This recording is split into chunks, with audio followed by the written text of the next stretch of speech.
Hi, Diefesters. My name is Rodinov Vincent, and I am the founder of Diefest Global.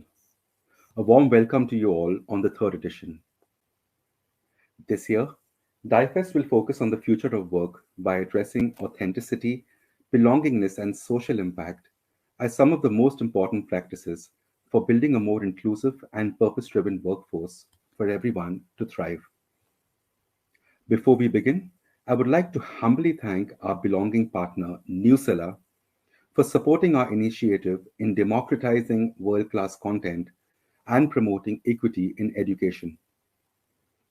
On this note, I would like to welcome you to our session on enabling belonging for authentic workplace engagement and connect.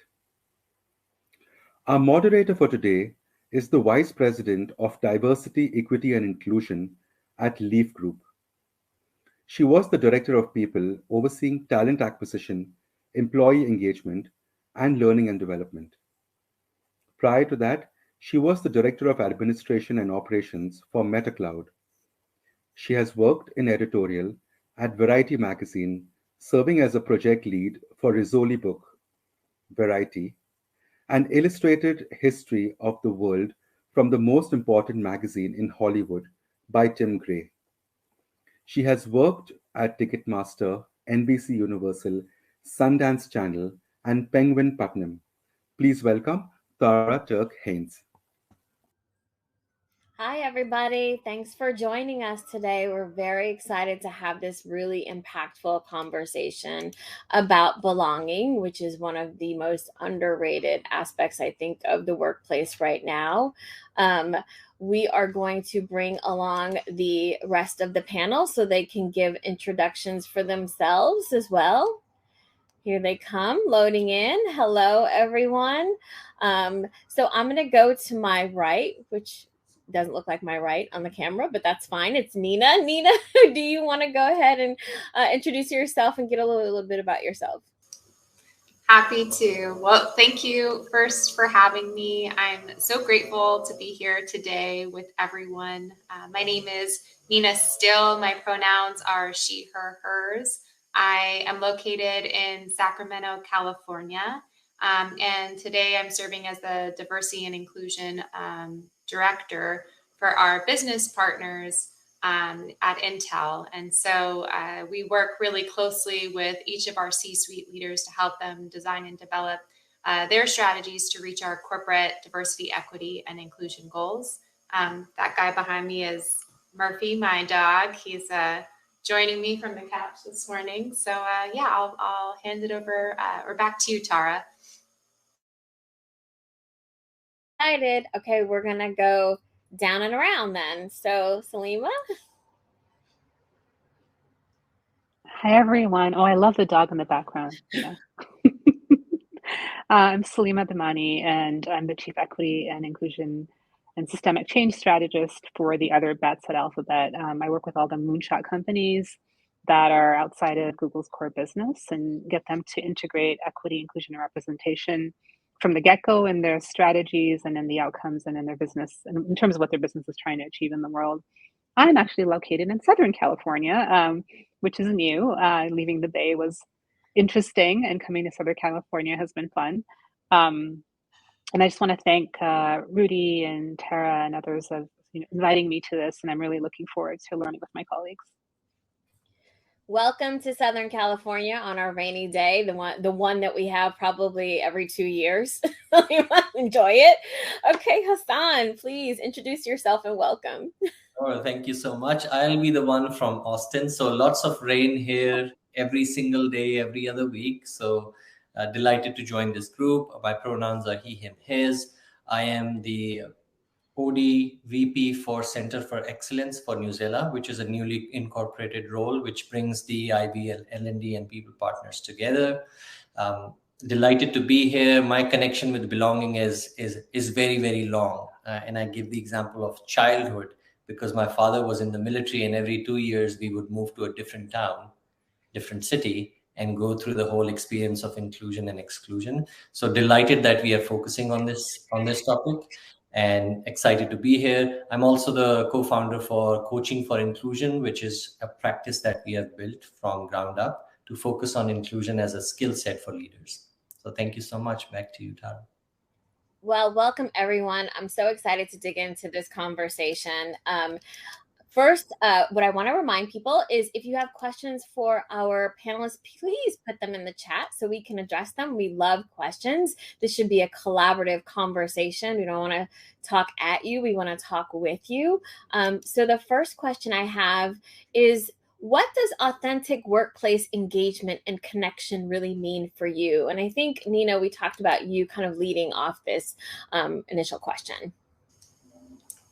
Yeah, when I think about this, it's so personalized, and for me, I'm really values and purpose driven, and so it's important that I engage in a way that feels aligned to those values and my purpose. And when I feel like there's a misalignment between the work that I'm doing or how I'm engaging and my values, that's when I start to feel inauthentic. And so I also think it's critical that we consider the ways in which our engagement, especially as leaders, can set the tone or create the opportunity for others to show up authentically as well.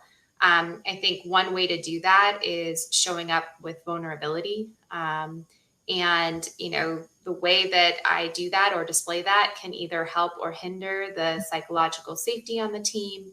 And really invite others to show up as their best selves as well.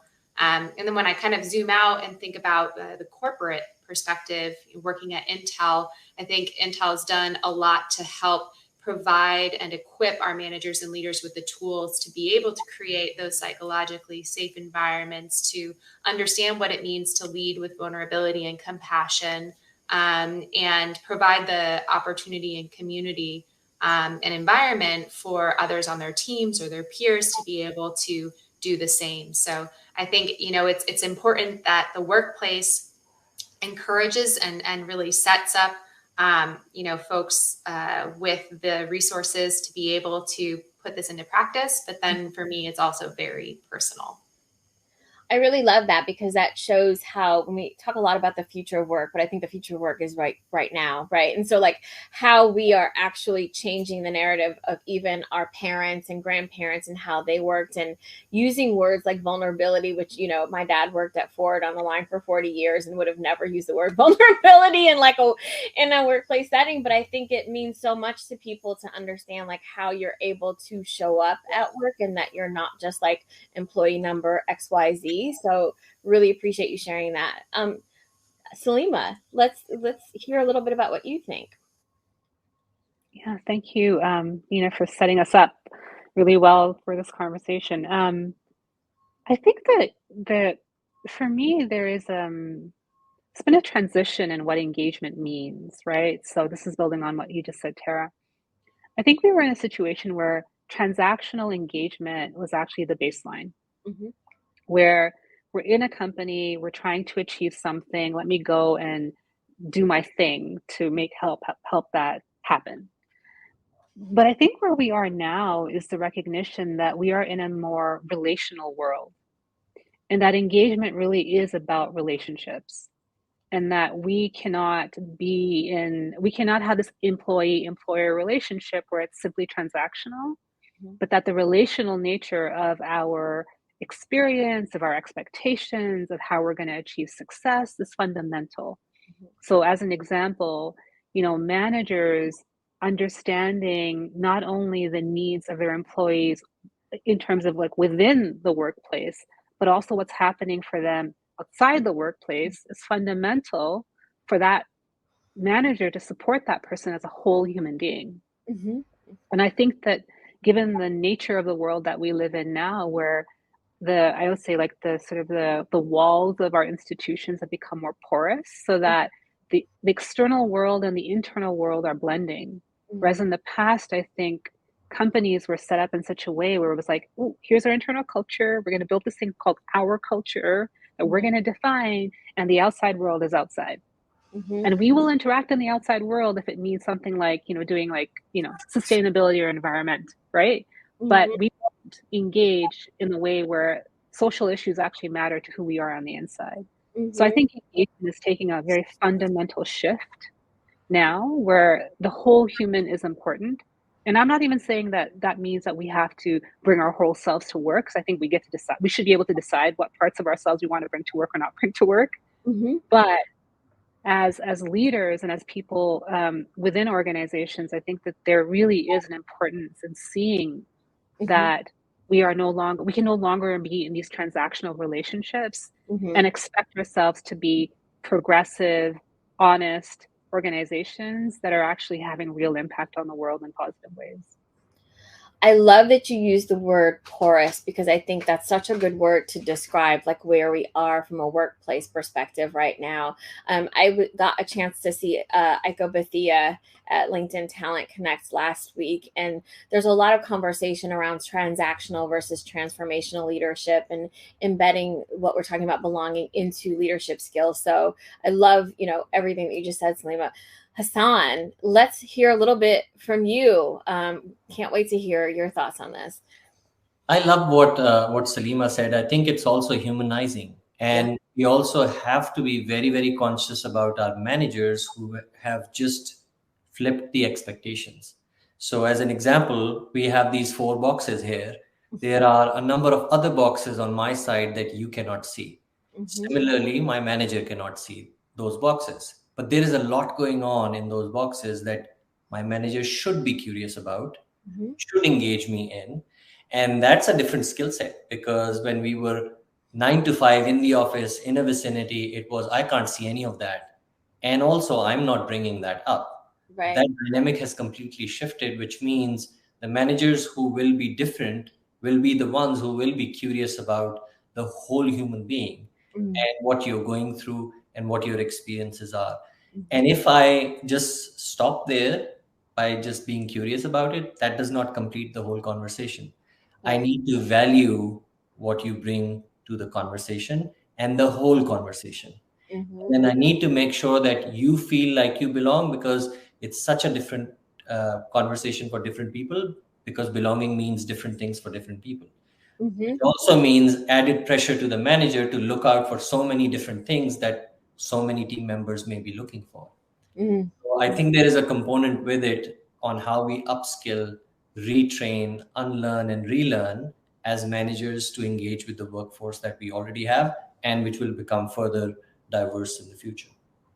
I love that, because what we're talking about is embedding these skill sets into your level of your position and not making them like separate initiatives. Because I really I hate when people say, the soft skills. Those soft skills are actually really hard for people. Like they actually make you a better manager, because they are not so easy to kind of check off. Like I just did this training, check, done. Okay, I'm a vulnerable leader now. We're good to go. You know what I mean? Like there's this consistency that happens that I think is really important. My next question, how would companies enable authentic workplace and engagement and connections? So we're talking a little bit about the managers, but like, how do you think companies can help kind of foster this environment? And Salima, let's start with you. Yeah, I think at a very basic level, I think maybe what I'm about to say might sound surprising, maybe not, I don't know. I still feel like we're not all clear on what we mean by certain terms. I mean, it sounds so basic, but it's true.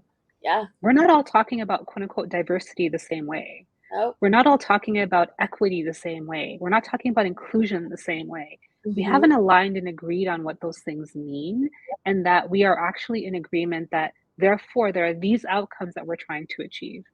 I mean, these are sort of strategic level conversations, but I also think that they're day-to-day conversations. And I think it's getting in the way of us then saying, so then what will it require from us in order to make someone feel like this is an environment for them? And as an example, like, oftentimes, people, I think the word belonging, like equity, inclusion, or diversity, has a lot of baggage to it. And I think that sometimes people think that belonging, if I can just now I'm going to kind of go back from what I said before. If I just have a humanizing conversation with somebody, then belonging has been achieved. No, it hasn't actually. because if they're not being paid fairly, if you're not evaluating them fairly, if you're not making them feel like they're valued for what they're bringing to the table, what they could bring to the table, that authentic conversation is not going to go very far. So that's my push to say that it's a complex matrix that we're actually trying to address. Yeah. But we have to be clear about what that matrix is. What are the inhibitors that get in the way for people to feel like this is actually a place where I can thrive and survive and succeed and be valued? And then how do we go and address those things, because we've agreed that we understand the problem and we understand what it's going to take to get there. And I think that there's still a lot of work in that space. I'm still talking to other heads of DEI and other folks in the space who are saying, I'm still having the same old conversation with my leaders, about this basic stuff. Cosign. You're like, I am too. I think a couple of things you said there that I think are really valuable is that shared definitions, I think, are really important from an organizational standpoint, a manager, a team, like even down specificity. So like we need to make sure when we're using terms, we are on the same page about the terms that we're using also. And I think it goes back to what, Hasan was saying about the boxes, right? You have this one question or this conversation and you're like, wow, that was an amazing conversation. I feel like we're good now. Like there are all these other complexities that will arise for people when we're talking about how to foster that. And it really is up to the company to kind of work with people to give them the skills to do that. So I think that that's really valuable. Niña, what do you think about this? Well, for me, I think we can look at spaces and places where community building has had impact, outside the corporate environment and learn from that, and then see, what can we borrow and incorporate into our corporate environment. And so when we're looking, into different social sectors, into organizing, community organizing, I think we see pockets of that where groups come together based off of a common identity with our employee resource groups, for example. But, how do we kind of proliferate that further? I also deeply believe in building community through task. And so are there shared experiences or things that folks can do together to be able to cultivate the experiences and the opportunities to be able to increase belonging? But I do agree with what Salima shared, and it actually reminds me of a framework by Chris Burnett, and it talks about how belonging is at the intersection of diversity, equity, and inclusion. And if all three of those things aren't operating consistently, then you fall short. Right. If you have diversity and equity, but not inclusion, then you might have a representative group of people, but their ideas, their thoughts, their perspectives aren't included, aren't valued, and you end up deferring to a homogenous group of decision makers. Right. That doesn't work. If you have diversity and inclusion and not equity, then you're not regularly looking at distribution of power, right, and how that impacts, the ability to show up and do your best work. Yeah. And if you're only looking at inclusion and equity, but not diversity, then you end up with a homogenous group that might feel included, right, but you're not going to have innovation. You're going to have saturation of thought and simplified perspectives. And so I completely agree. I think definitions and then what we do about it matters. Oh gosh, I love all of that. That was really powerful. Hasan, let's hear from you on this. I think the whole conversation about defining belonging itself, we need to acknowledge that it is squishy. It means different things for different people. Yeah. It is not measurable from a data perspective. Yeah. If we look at diversity and equity, yes, you can still put some measures around here is how we will look at each population and have a framework to address it. But the other point that Salima made, I just want to amplify that when you do more systemic equity work within the organization, where it starts with, are we hiring from a diverse perspective? And most of the organizations stop there, that we have enough representation, we are good. Yeah. Then you start to move into looking at the employee life cycle, where are people getting promoted? Are they paid fairly?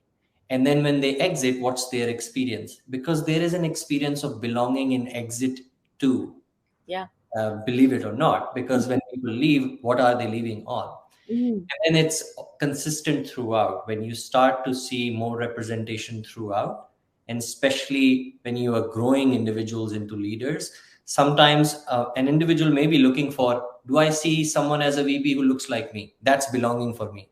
Yeah. That's how granular it is. Or someone else may be looking for, do you have an ERG which represents me?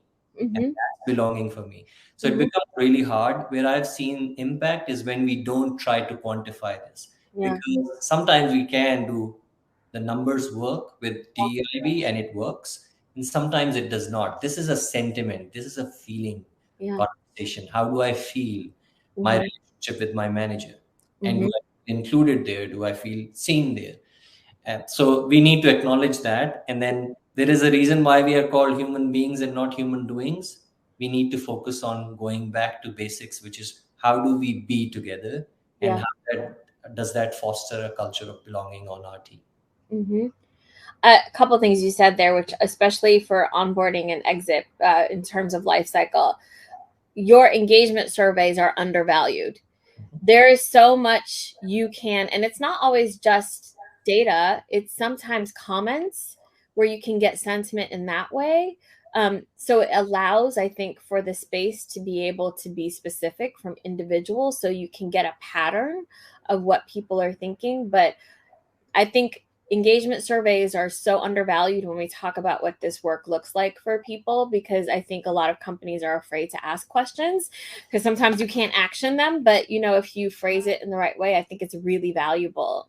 So Hasan, thank you so much for that. Can you tell me? Can I add something to that? Is that okay? Please. Both you and Hasan sparked something, which is that I think I don't want to speak for all organizations, but definitely in tech, I know that quantitative data is privileged and is thought of as gospel. And so we, in quantitative data, oftentimes, not always, we're making equations, right? If this and this is true, then this is true. And to go back to Hasan's point on the squishiness or the messiness of this work in people's lives and experiences, I do think we need to build a more qualitative data muscle because that is data. And I think if we started to value qualitative data and experience as valid, because I still think it's not considered fully valid, I think we would actually move the needle on understanding the problem differently and also approaching it differently. Something definitely that I've done quite a bit at Alphabet and with the other bets, but I definitely know that it's still a push when you're dealing with engineers, for example, that are used to thinking about problem sets in a very specific quantitative way. And I would also add, apologies for that, that in my experience, what I've seen is when someone presents me the data is, here is how our minorities are feeling, say this is one side of the coin. The other side of the coin is the sentiment analysis of how they are really feeling. Yeah. You may give me a score of 90% on the inclusion index. Okay, let's go and talk to people. Yeah. Let's do listen and learn sentiment analysis, because that gives us a completely different picture. Because if I bring it back to my earlier point, lived experiences are different for different people and different communities. Right. And the central focal point to a lived experience is the manager. Yeah. Not the VP, not the director. It's Right. the manager. And I may have a different experience that erodes belonging for me because of my manager. And we may not have done a really good job in enabling a manager to work with diverse perspective, especially the differences that they cannot see. Yeah. Thinking style, language, culture, all of those differences we can't see. So we may unintentionally be eroding belonging for someone else. And the only way they can talk to us is through the people survey. And that's not enough. Yeah. it's a combination of things, it sounds like, for sure. And definitely managers who are direct contacts to their teams, right, are really, they've got a lot of work. Like, we all know lie, it's hard being a manager nowadays, right? Like, people think, oh, I got a promotion, I got a little, there's all these other bits that really kind of, I think we put, there's huge responsibility within the organization because they represent the organization, but also the person at the same time. So it's a really interesting level. What are some ways that companies, may get efforts to enable belonging in the wrong way? Like, and it's hard to say wrong, but like, you know what I mean? Like, without intention, I think is a better sort of, or without the resource or the strategic thought behind it. I am going to open this up to Salima. Tara, can you repeat the question one more time? Yeah, what are some ways that companies may get efforts to enable belonging in the wrong way?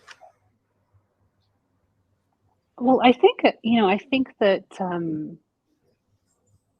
I think as we add more and more concepts to what we're trying to achieve, this goes back to Hasan's point earlier. I think we have to get very clear about the role of belonging vis-a-vis these other concepts that we have, like equity, diversity, inclusion. I think that's one thing.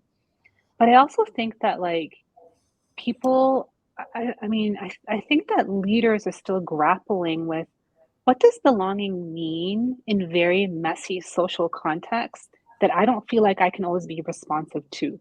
So I'll give you an example. Like something happens in the outside world, and there's lots going on all the time, right? There's racial violence happening, there's gender inequity happening. Like we can go on and on about all the things that are going on. And one thing that I see leaders struggle with is what should I respond to and what shouldn't I respond to? Yeah. And if I don't respond to this, then I'm not going to inculcate belonging possibly. But if I respond to this, then I might do that.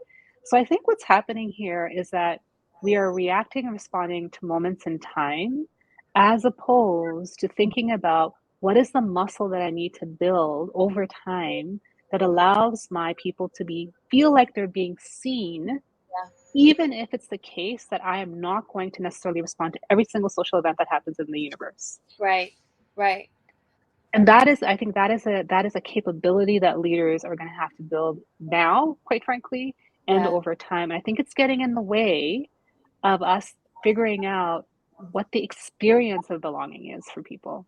Yeah. And I think we're getting too caught up in, oh no, I don't know how to actually respond to that thing. Yeah. But it's more like, how do you need to show up for your employees? Yeah. Oh my gosh, that's so valuable. Yes. Hasan. Super valuable. And I'll just add on a little bit on also not understanding for us as leaders having done the inside out work. Mm-hmm. As an example, something happens in our environment and you want to just make a statement, do a post, and you bring in your comms person in and they write the post for you and then you put it out there. By that time, the moment has passed and people are so smart, they can see through the post and they can see someone else wrote it for you. Mm-hmm. And this is a real life example that I had with one of my coaching clients. And we sat down and I asked him, what's your personal DEIB connection to DEIB? Mm-hmm. And he said, just, I'm all for sponsoring women. I said, no, I'm asking about your personal connection. Correct. Take me to your childhood. Were there any exclusionary experiences? Mm-hmm. Your first job. How do you feel like you belong in places? What does it look like? Mm-hmm. We haven't done that inside out work. And then we expect them to make a statement on something, which they want to, honestly, but we haven't prepared them to do that inside outward. So it goes back to Salima's earlier point. It becomes transactional. Something happened. I need to make a statement. How do I get there? Yeah. Versus building that muscle over time, that I am very clear in what my connection to DEIB is and hear it what it looks like. Mm-hmm. You'll be amazed by so many people who may belong from a majority perspective. When you open up that conversation, there is so much experience that is hidden inside them. They haven't reflected on it. Mm-hmm. The second part to this is the expectations from the employees have also changed. So if you ask me 5 years ago, something happened on a social front, employees would not be looking at their leaders to make statements and for their organizations to have a stance. Mm-hmm. No longer the case. Something happens yesterday, they want a statement early in the morning as to what this organization is committed to doing or not. And that gap has become very small. Plus, we have also amplified an environment where if a leader missteps, we call them out and we cancel them. And the gap between calling out and canceling is very limited. So there is very little safe space for me to get things wrong because that's the environment that we are in. So this conversation then centers on leaders for them to be equipped with what's happening right now and what's going to happen in the future. So they need to build that capability.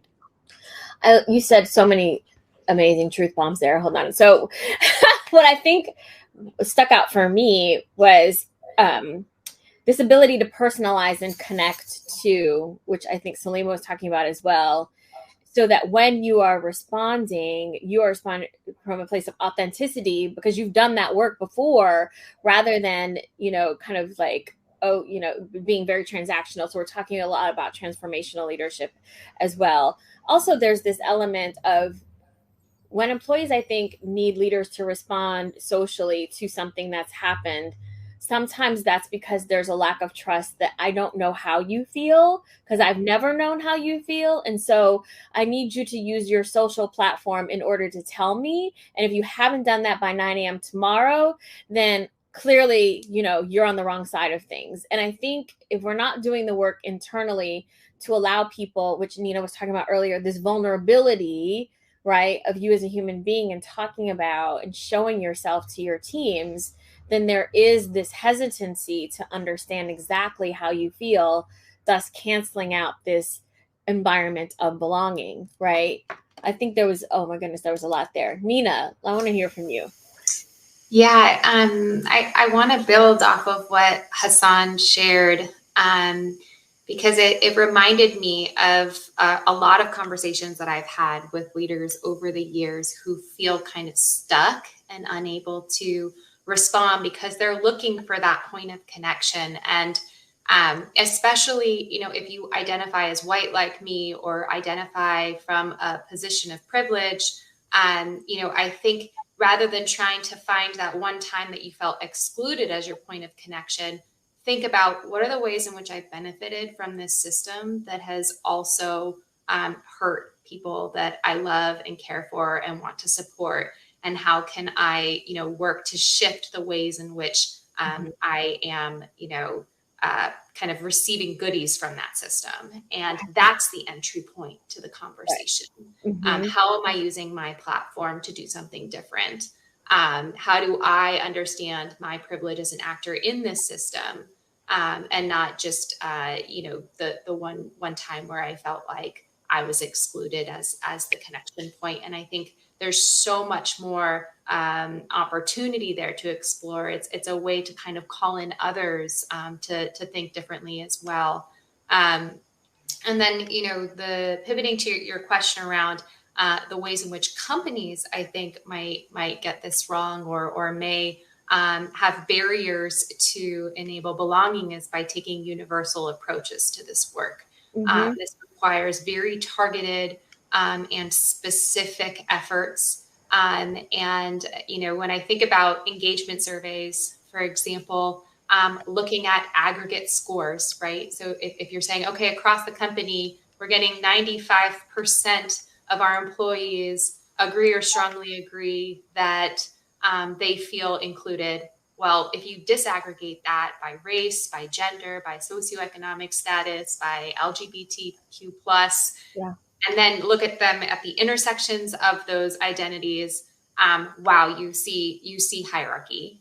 Yeah. And so, and then what tends to happen is the majority of responses conceal those marginalized experiences. And so I think for us as leaders in this space, and even if you're just someone who is on the receiving end of some of this engagement data, to actually ask the question, hey, is this true for everyone, or is this just true for the majority of the folks who work here? And can we see this data disaggregated by XYZ identity groups? And how are our solutions then specific to the needs of those groups, which are different? So I think that's, across all of our work, taking a color conscious approach is really critical. I think that that's really valuable to talk about because you're talking about a level of awareness, right? That you can't really escape within the work environment, especially if you're a leader. And it's about the entry points and your vulnerability at the same time. We just got a comment and it kind of disappeared, but it was a little bit about we're talking a lot about leaders and their responsibility to belonging. This person, I think, and I'm paraphrasing, sorry, because I can't see your comment anymore, but I think it was more about like, what's the responsibility of the employees or the individual contributors who are not in levels of power within the organization or management. What are your, and I'll open this up to who has an answer to this, but what are your thoughts on the responsibility of the employee? I guess my question would be like, what responsibility? Yeah. You know, because historically, if you look at, you know, the work of, I'll just say diversity, because I think that's where a lot of companies started. You know, we set up organizations to quote unquote do this work in a way where we put the burden of the work on Black and brown folks, on women, on people with disabilities, on transgendered folks, on LGBTQ folks. And that continues to be the case in a lot of situations. They are burdening the shoulder of what the problem is. They're burdening the shoulder of the inequitable experience. They're burdening the shoulder of, let's go solve the, you all tell us how to solve this thing. Yeah. And oftentimes they're not in the position to be able to do so. Right. So I think that what we have to ask now in this environment is to say, what is the distribution of responsibilities here? Right. Given the different levels of power that people have, the different levels of influence, and the different needs and outcomes that we have to get to. So I think that the focus on leaders really stepping up and stepping in and taking ownership for whether their organization is operating through equity, is actually getting to equitable outcomes, is on leadership. What is the role and responsibility of underrepresented folks or employees in that? Well, that we also have to look at the employee base, right? If we're talking about not only from the perspective of like racial identity or gender identity, it could also be from the place of level, right, and position in the company, right? So I think we have to get very clear again about what are we trying to achieve and what are the roles that people have to play in order to get to that. But I do think we have to be very careful that we're not putting the burden of change on underrepresented folks who are not in positions to be able to make the change happen. They could support it, they can be part of it, but they can, and I still see this play out where we overburden ERGs as an example, correct, with the responsibility to make the change. And they're always coming up against the institution, right? And the reality is that institutional processes, institutional systems are not changing through ERGs. right. At least I'm not seeing that. They might be part of helping influence some of that, sure, but they're not the ones that are making those changes. Right. We say that at Leaf Group is, I don't want our ERG leads to feel like they're solving our problems for us. They're there to amplify and contribute in ways that don't one, give them an extra job to do, but it also in a way that's safe and helps, but they're not responsible for educating the rest of the company on where they're coming from. They're there to just kind of give a pathway and share what their experience is in a way that's fair for them and not like a whole additional like role. So I really love what you said there, Salima, as well. Hasan, I don't want to cut you off because I think you've got something valuable to say for sure. No, I think it's also, if we go back to humanizing our relationship, irrespective of your level, rank, whatever it is, before you sleep, can you ask yourself these three questions? Who did I see today? Who did I hear today? Who did I value today? Because this is the qualitative side of our relationships and the quality of our relationship. You can be an IC thinking about these three questions. You can be a manager and continue to build that pool because you are making them feel like they belong. Because ultimately, as a human being, I want to be seen, heard, and valued. That's it. Sometimes we do this really well. I see you, I hear you, but you know what? We are going in a completely different direction, but I don't value your input. And that can also erode belonging. So you can take stages of it, but at a human level, you can think about your kids, you can think about your partner, you can ask these 3 questions every single day. Not get there every single day, but at least you're asking yourself, because that will trigger you to do something different tomorrow. Nina. I think I answered already, but I'm happy to build. Oh, this is about the the comment that we got about the individual responsibility, not the manager. Yes. Yeah, okay. yes. Thank you for jogging my memory. That's okay. We're having a conversation. This is a collaborative. It's all integrated. So let's flowing. This is good. I think sometimes it can feel overwhelming as an individual to feel like I have to shift. I'm responsible for shifting workplace culture. I'm responsible for, creating policy or systemic change. And so I think if we shift out of, an individual perspective and think more collectively, then we can have broader impact. So if we start to build a coalition build with other folks, understanding who are your allies, who are your provocateurs, who are folks with social power who can ask a critical question or push something through. At any given time, we're all playing a role. Whether it's a bystander and we don't know, or it's actively engaged, or it's actively disengaged. All of those are roles that are happening within the system we're trying to change. So I think understanding who those players are is critical, and then building coalitions so you're moving as a unit versus moving as an individual. So I see it as all of our responsibility, and the role that we play may look or feel different, and that's okay. So we're getting an additional piece. So the comments veer towards top-down approach from those who are in various position of powers. Isn't that an opportunity to also empower a bottom-up approach to foster a more inclusive culture? What I will say is, first, you have to have psychological safety in order for people to not fear retribution in order to contribute to an inclusive culture, because you are then asking people who don't have positions of power to disrupt their probably very valuable job that they have for whatever reason, whatever responsibilities they have, to risk that in order to possibly swim upstream from a thought. So the reason why I think we look at leaders is because they do set the stage and the environment for the team to be able to contribute to what's happening. And that's called psychological safety. I think when you think about an individual sort of being able to contribute, that's if we get an engagement survey. Can you please participate? Do you feel comfortable enough sharing your experiences?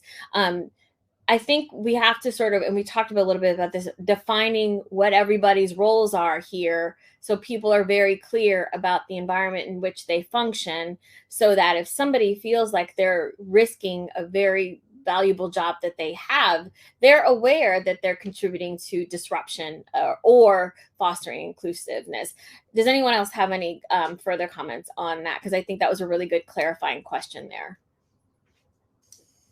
The only thing I would add is I think understanding like what are some of the existing structures that are within your work environment that you might be able to take advantage of to kind of build collective impact. So a perfect example, I used to work for a company that you could submit questions in advance of large company meetings, and they would use an upvote or a downvote system to prioritize those questions. And so if there was a question from an ERG that was really important, it would be sent to, groups of people practicing allyship or other ERGs to upvote a question. And that's a way for groundswell and grassroots to elevate something to a leadership level.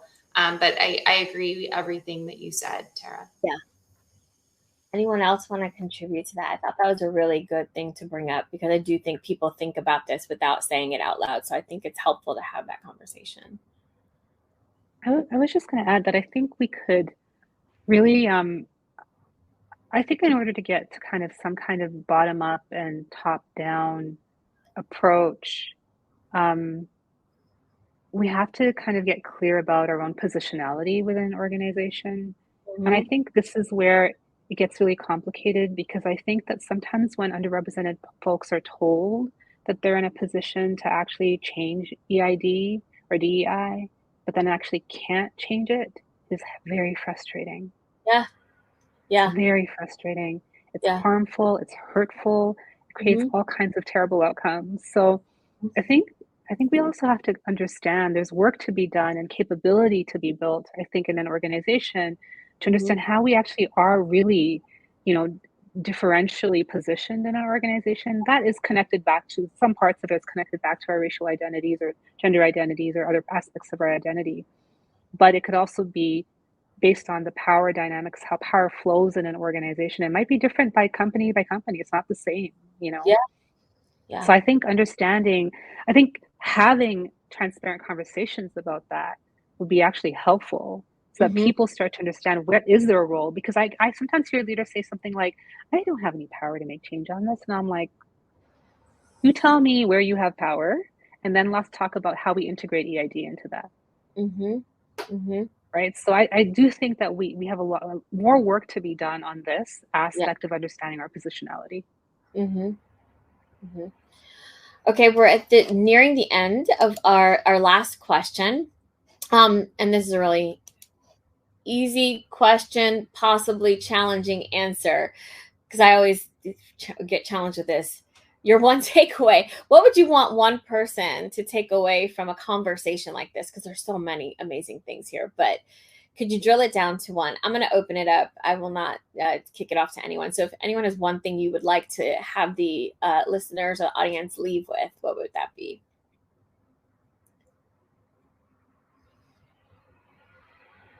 I embrace pause because that means we're thinking. So it's totally fine. Just think about it. What's coming to mind for me is like embrace the messiness. I Mhm. think that it's complicated and it's complex, and that can kind of require us to kind of sit in unknown and uncertainty and kind of play with it and understand. And all of that is required, I think. We have to experiment and fail to learn whether or not something works. We have to really pull back the individual layers of an organization to have an understanding of how power flows, as Salima said, and have that understanding of the structures that we can kind of take advantage of.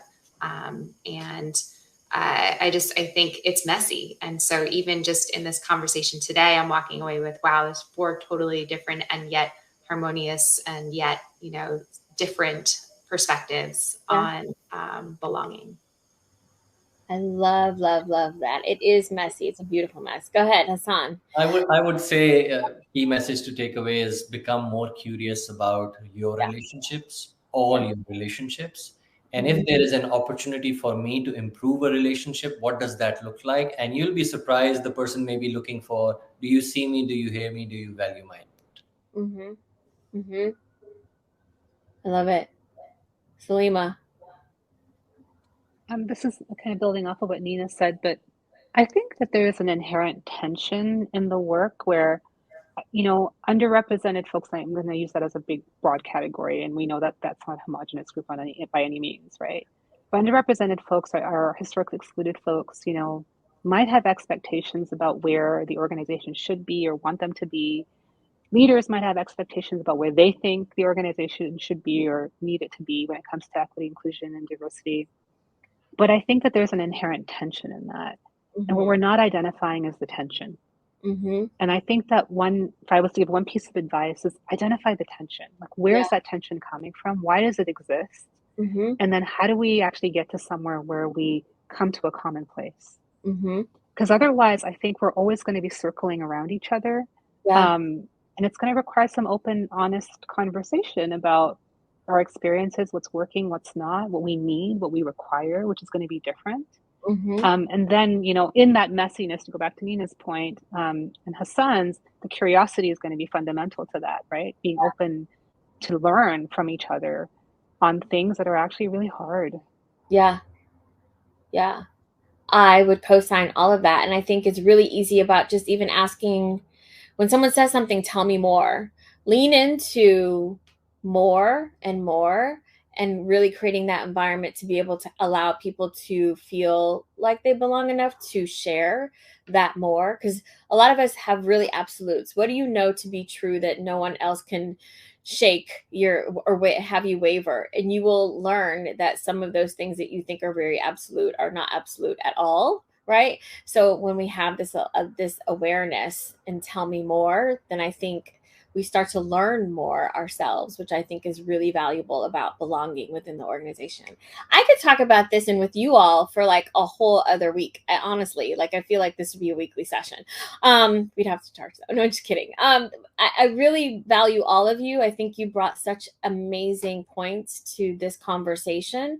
And I want to thank Rudy for allowing us to have this opportunity to share with other people. I believe DEIB work is community. Like the more we commune with one another, the more we allow to have these conversations and learn more about one another. So I think we should continue this as many ways as possible. Hopefully people will walk and take away this conversation and bring it to their organizations, their teams, and still learn a lot more. This is a great foundation to be able to really lean into belonging. So I thank all of you, and I hope you enjoy the rest of your day. And thank Rudy so much again and DieFest for this.